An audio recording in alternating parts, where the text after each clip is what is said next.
이 영상은 실화입니다. 친구 가족의 가슴 아픈 사연을 보고만 있을 수 없어서 영상을 만들었습니다. 사연의 주인공들은 이름과 음성, 얼굴을 모두 숨겼습니다. 그 까닭은 그들이 사랑하는 가족의 생명이 위협받고 있기 때문입니다.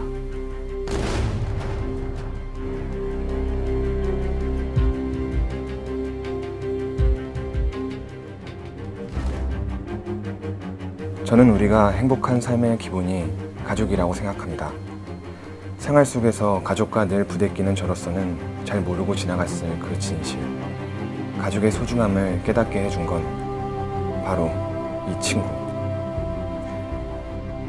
저와 동갑내기이자 좋아하는 것까지 똑같지만 저와 다른 점이 있다면 친구의 고향은 북한이란 것입니다.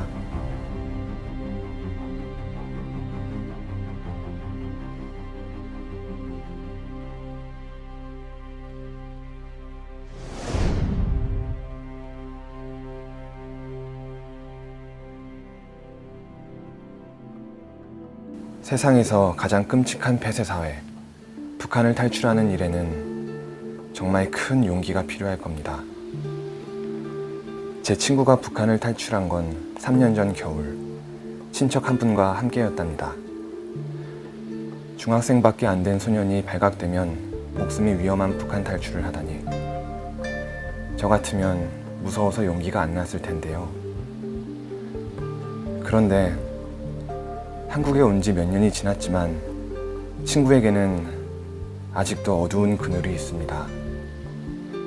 그러던 어느 날, 전 그 친구의 사정을 교회 다른 탈북자 아주머니께 듣게 되었습니다.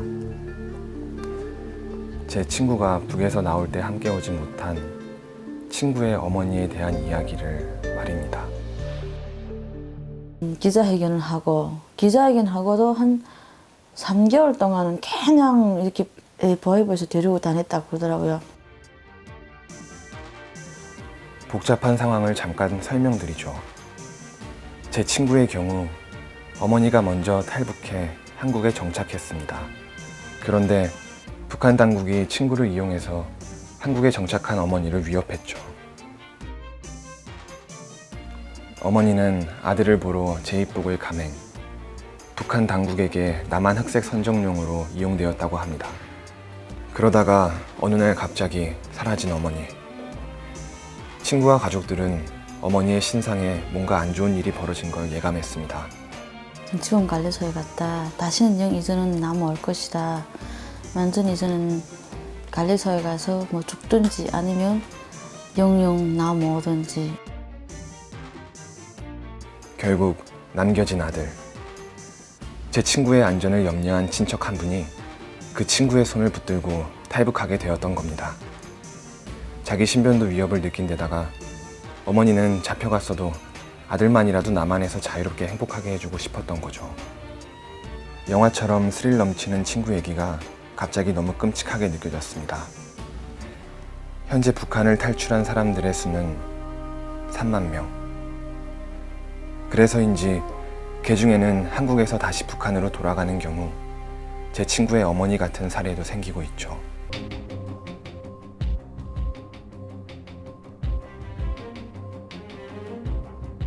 마음이 우러나든 마음이 우러나든 뭐 북한 당국에서 이것처럼 뭐 적어준 대로 읽어라, 읽어서 얘기를 너희들이 다 오라 이렇게 하니까 뭐 읽어준 대로 너희들한테다가 다 뭐 오라.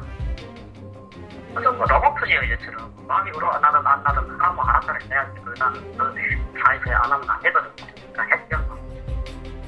정말 그 마음이야 뭐 어색한 데 없죠. 이것처럼 뭐 무슨 정신에 어떻게 그 뭐를 읽었지도 기억도 안 나거든요. 제가.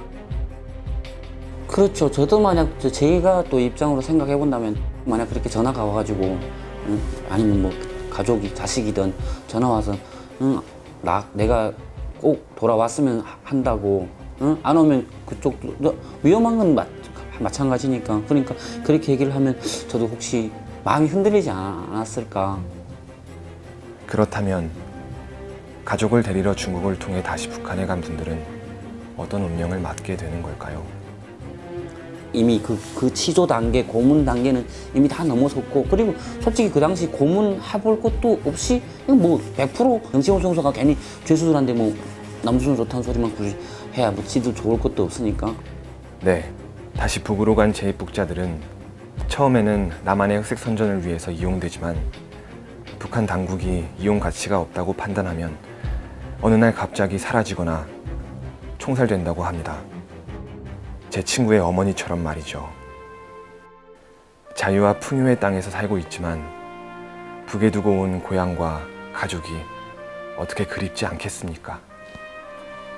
어버이날이 올 때마다 제 친구는 자신을 구하기 위해서 북에게 이용당한 엄마를 그리워하면서 남모를 눈물을 흘릴 것입니다.